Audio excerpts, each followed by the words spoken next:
Ciao ciao people, it's your bounty beatable boy Koi, and I'm here today from my kitchen to tell you a story. Today I'm going to tell you a story about something that grinds my gears. And it is a story about public restrooms. Alrighty, so let me paint the scene for you. I am, doing my wifely duties. I am sitting in the kitchen. I am preparing to make a sandwich, and I realize that we are out of cucumbers. The one most important aspect of my big Readable Daddy's sandwich. Now, I have to go. I have to go to the grocery. Now, I pack my things, I get my purse, I get ready to go, I hop into the vehicle, I am driving crazy, I'm swerving, I am nearly crashing into people, I get over to the grocery, make it inside, and what do I find? Well, I find that they have plenty of cucumbers, so I am relieved.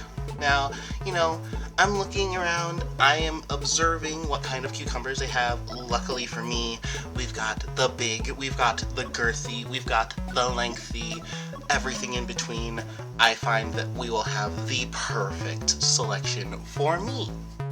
Now, while I'm looking, I realize that I have to go to, the little femboy's room. And, this is unfortunate. Now, those of you who have been to a public restroom before, you will know why this is unfortunate. And that is unfortunate because normally one would go to, your own restroom if you live in your own home or apartment or condominium or anything, rather than go to a public restroom. But me, being me, I decided, hey, it's gonna be fine. I'll take my chances this time. I will go to the restroom.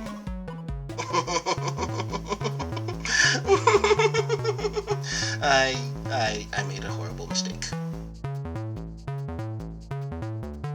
Well, so the journey to the restroom was just a quick walk to the front of the store.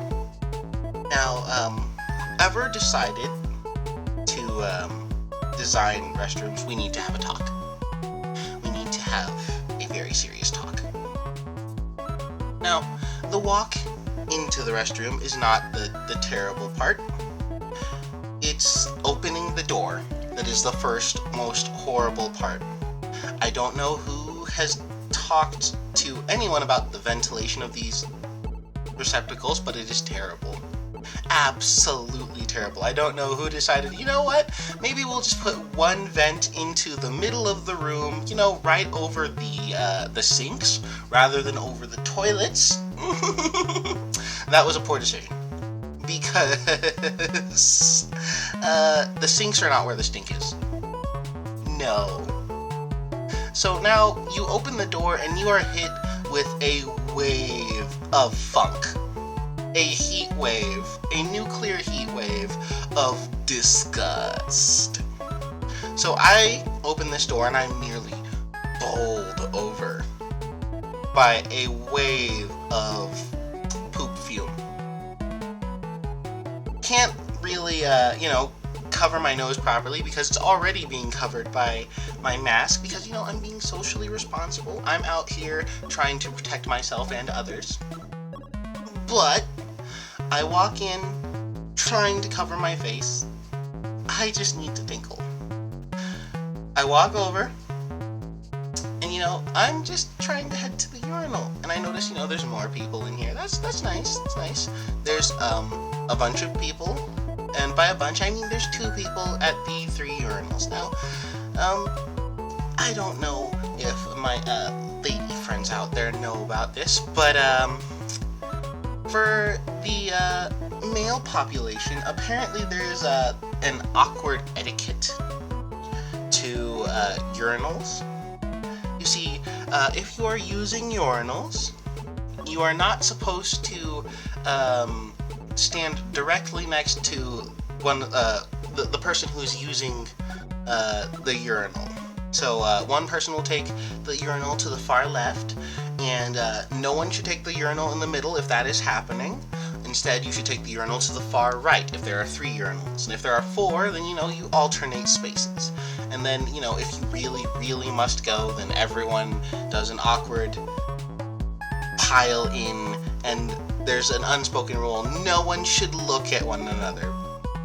But, in this restroom, there's these little guard walls where, no one should look at one another, but there's these guard walls to protect your privacy. Only the guard walls are about chest height for your average male.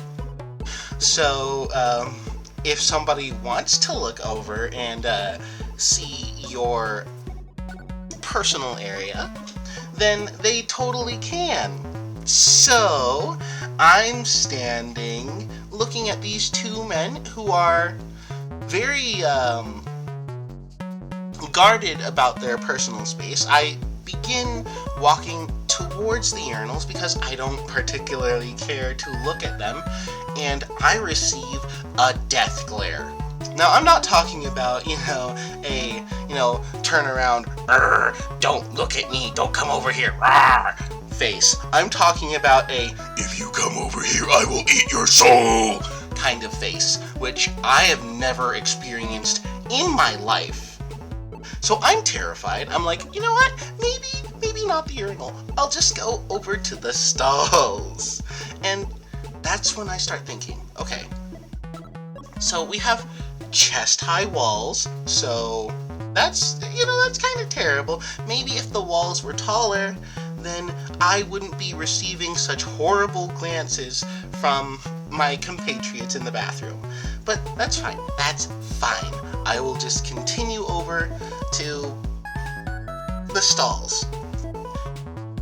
And if I were to break up this video, the stalls would have a section of their own. Because, my goodness, the stalls. Gentlemen,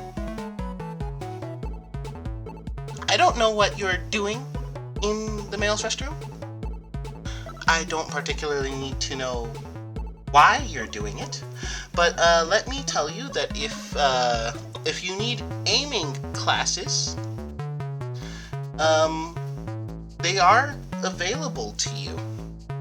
I'm sure you could probably, go outside into the back, pick up a watering hose, and learn to aim that way. Or, ask a friend who is familiar with firearms. I'm sure they could tell you how to point something in a general direction. Maybe pick up a spray bottle. But what you should not be doing is spraying your bodily fluids over every surface in the bathroom. Because what I found when I entered this stall, the first one, was a stall completely, and I mean completely, soaked in yellow. I couldn't even scream. Immediately, I back up. I turn to the left towards the handicapped stall, and normally, if there's a handicapped person, please don't use the handicapped stall. Instead, refrain and use, some other stall. But they're a small bathroom, so I'm going to use the handicapped stall rather than the stall that is soaked in. So, I open the door, I step in. Oh, this one is cleaner. Marginally. But now I'm thinking to myself, why are the stalls made like this? Because when I turn to, close the door for some form of privacy, because, well, I figure I'm in the bathroom, I may as well sit down. No, I will not be sitting down, because this stall doesn't lock. It doesn't lock, nor does it close. The door, if you can call it that, barely latches, and when I tap the door, it swings open. This is horrible design, and whoever designed this, if you can call it that, needs to be reprimanded and then fired. You need to design these better.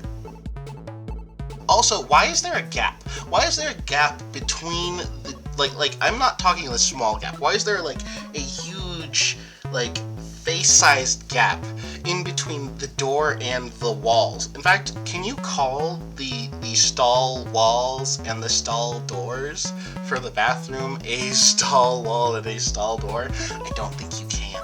I don't think you can call that a stall wall or a door at all. There is absolutely no security when it comes to public restrooms, and I think that they are absolutely horrible. Anyway, I did my business, left the bathroom after washing my hands, and got my cucumber. Now, the return home was peaceful, but I couldn't help but, want to share this story with you all.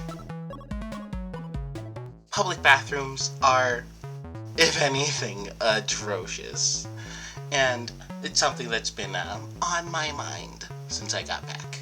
So, I hope you enjoyed this story. If you did, please leave a like. If you have any questions or would just like to talk about it, share some stories of your own, or just feel like relating, please leave a comment in the comments. And for now, I will talk to you later. Ciao, ciao, people. Much love, and this has been your Shufu Koi. Bye-bye!